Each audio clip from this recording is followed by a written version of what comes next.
Ang aming po mensahe mula sa Duterte Youth Party List. Alam nyo, ngayong panahon na ito, sa ating mga kababayang Pilipino, napakadaming nadidiscovery ngayon na kalokohan ng iba't ibang ahensya, pagpaplander ng pera ng sambayan ng Pilipino. At alam nyo, ang kaisa-isang kinatawan ng sambayan ng Pilipino sa Kongreso na nagbabalik ng death penalty para sa plunder, para sa corruption, para sa ghost projects, iisa lang. Duterte Youth Party List lang. Mula 2022 to 2025, Duterte Youth Party List ang naghain ng death penalty bill para sa plunderers, kurakot at mga ghost projects sa gobyerno. At ngayon nandito tayo, hindi lang pala pera ang ninanakaw ngayon, pati pala boto ng milyong-milyong Pilipino ay ninanakaw na rin ngayon. Alam nyo kung bakit tumaas ang boto ng Duterte Youth Party List ngayong 2025? Dahil sa ganyang advokasya na ibinabalik ng Duterte Youth Party List ang death penalty para sa mga mandarambong sa ating gobyerno. At ang boto ng Duterte Youth Party List po ngayon ay lampas 2.3 million Filipinos ang bumoto. Para ipakita ko sa inyo kung sino mga bumoto sa Duterte Youth Party List, ang pinakamalaking boto po ng mga pulis, sundalo, tropa ng gobyerno through the local absentee voting, number 1 po Duterte Youth Party List. Ang boto po ng ating mga OFWs buong mundo, ibinigay po, ipinagkatiwala sa Duterte Youth Party List para kanilang maging kinatawan sa Kongreso. Sang bansa po number 1 ng Duterte Youth Party List? Ang Duterte Youth Party List po ay number 1 sa United States, number 1 sa United Kingdom, number 1 sa Germany, number 1 sa Canada, France, Japan, China, Spain, Saudi Arabia, mga Pilipino sa Singapore, Hong Kong number 1 ng Duterte Youth Party List, New Zealand, India, South Korea, Taiwan, Austria, Belgium, Czech Republic, Denmark, Italy, Norway, Poland, Portugal, Sweden, Israel, Switzerland, Netherlands, Turkey, United Arab Emirates, Qatar, Kuwait, Bahrain, Egypt, Jordan, Lebanon, Oman, Kenya, Libya, Morocco, Nigeria, South Africa, Thailand, Cambodia, Brunei, Malaysia, Laos, Myanmar, Timor-Leste, Papua New Guinea, Vietnam, Mexico, Bangladesh, Chile, Argentina at marami pa. Wala kami kahit isang coordinator sa kahit anong bansang yon.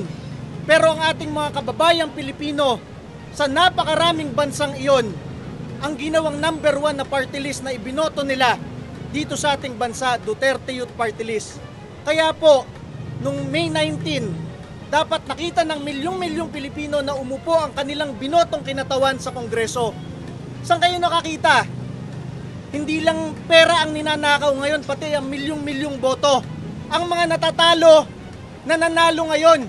Ang panalong-panalo katulad ng Duterte Youth Party List ninyo ay itinatalo ng COMELEC. Pag tinignan nyo yung kaso, banggitin ko sa inyo kung ano yung kaso. Kinasuhan kami noong 2019, isa vote buying. Bakit daw? Kasi daw, ipinangako daw namin sa isang speech, sabi namin, kapag kami nanalo lahat ng aming pondo, ay iaalay namin sa taong bayan, wala kaming kukurakutin kahit piso. Yun po yung kasong vote buying. Sa dami ng kilala nyong gobernador, congressman, mayor, barangay captain, na nag-aabot ng pera para bumili ng boto, ang kaisa-isang nakasuhan dyan sa COMELEC Central Office ng vote buying, yung nangakulang ng good governance. Kinasuhan rin kami noong 2019 ng promoting violence. Kasi daw, sabi ko daw sa isang speech, kapag kami ay nanalo, dedebatihin namin kayo hanggang maubos kayo sa Kongreso at sa lansangan.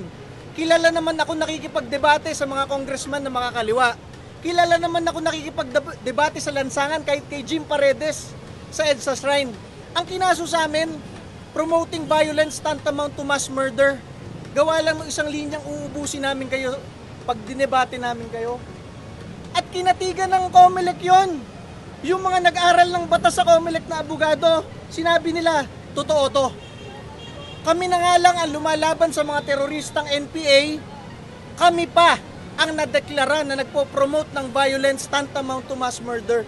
Kahit po ang ating mga kababayan dito ay hindi abogado, sasabihin nyo, mapapamura kayo. At yung huling kinakaso, hindi daw tayo rehistrado sa COMELEC. Paano nangyari yon? Kalaban ko nga yung dating senior commissioner doon ng 3 taon. Di sana kung nakita niya yan, tinanggal kami dati pa. Meron kasing sinasabi nila hindi daw na-publish na isang papel sa dyaryo.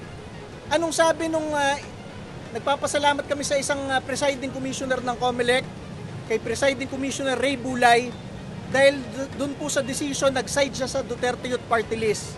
Sinabi niya walang violation ng kahit anong batas ang Duterte Youth Party List. Bakit? Nakalagay sa party list law, section 5 registration, the COMELEC shall publish. Sino po nakalagay na magpapublish ng isang one-pager na yon? COMELEC po. Kung inutos ng COMELEC sa amin, hindi kami nag-publish. Pero kung hindi nila inutos, paano namin mahuhulaan? Diba? Tapos na, yun na yung kaso ng Duterte Youth. Isipin nyo, sa dami ng party list dyan, may party list dyan, may peke yung citizenship. May party list dyan, convicted criminal yung representative. May party list dyan, may kaso ng terorismo dito sa COMELEC dahil may mga miyembro pumatay ng pulis at sundalo. May party list dyan ng rape ng miyembro. Ang daming kinatawan dyan, may kasong plunder at corruption. Lahat po sila naproklama nitong COMELEC na ito.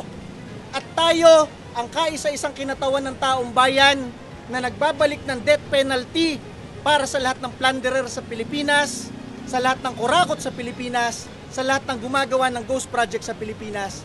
Tayo pa, ang kaisa-isang dinilist dito sa COMELEC. Saan kayo nakakita ng ganon? Kaya po ngayong araw na ito, i-file po namin ni Attorney Christian Calabia ang aming petition for review sa Korte Suprema.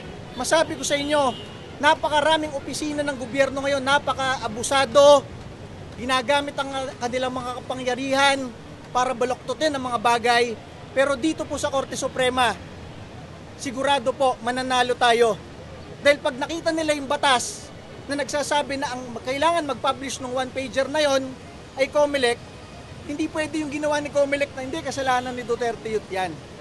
At dun sa iba't pang sinasabi sa atin, promoting violence, vote buying at iba't iba pa, hindi kayang i-prove yun. Walang kahit anong ganong inch ng ebidensya sa ganong bagay dahil hindi po nag-e-exist yun. Tayo nga lang po ang kaisa-isang lumalaban sa mga teroristang NPA, kaya nga po tayo nakakuha ng pinakamalaking boto ng mga pulis, sundalo at tropa ng gobyerno through the local absentee voting. Tayo pa ang nadesisyonan ng COMELEC na promoting violence tantamount to mass murder sa Pilipinas. Saan kayo nakakita ng ganong klase? Kaya yan po ang masabi ko sa inyo. Talagang tayo galit na galit. Binanggit ko sa inyo kung ilang bansa nag-number 1 ang Duterte Youth Party List. Napakahaba, napakarami. Wala tayong pambayad kahit isang coordinator sa mga yon. Pero ang mga Pilipino, ang mga OFW sa iba't ibang bansa sa buong mundo, ipinagkakatiwala ang kanilang mga anak, ang kanilang mga pamilya dito sa bansa sa atin dahil tayo lang ang lumalaban sa recruitment ng NPA. At sa Kongreso, eto sabihin ko sa inyo, pinakasummary dyan, kahit supporter kayo ni Marcos, kahit supporter kayo ng Liberal Party, ni Lenny, ni Vico, kahit supporter kayo ni Duterte, at kahit wala kayong pakialam sa politika ng bansa, sa tingin ko naman, kahit ayaw nyo sa Duterte Youth Party List, gusto ninyo na meron kahit isang kongresista dyan, kahit isa man lamang na nagbabalik ng death penalty para sa lahat ng kurakot at plunderer sa bansang ito. Dahil yung mga mabababang opisyal ng gobyerno, milyon-milyon ang nakukulimbat. Yung mga matataas na opisyal ng gobyerno, bilyon-bilyon. Kaya pag pinagsama-sama nyo taon-taon, trilyon-trilyon ang nawawala sa mga mahihirap na Pilipino at tayo ang nagtsatsaga dito na kaya kailangan natin magmadali ngayon dahil pagbaksak daw ng ulan, nagtatapos na yung session dito dahil bumabaha ng todo dito. Ganyan ang klase ng bansa natin ngayon. At sa tingin ko po, sana po, suportahan ninyo na meron man lang kahit isang kinatawan o boses sa Kongreso na nagbabalik ng death penalty para sa lahat ng kurakot, plunderer dito sa ating bansa. Yan po ang inyong Duterte Youth Party List.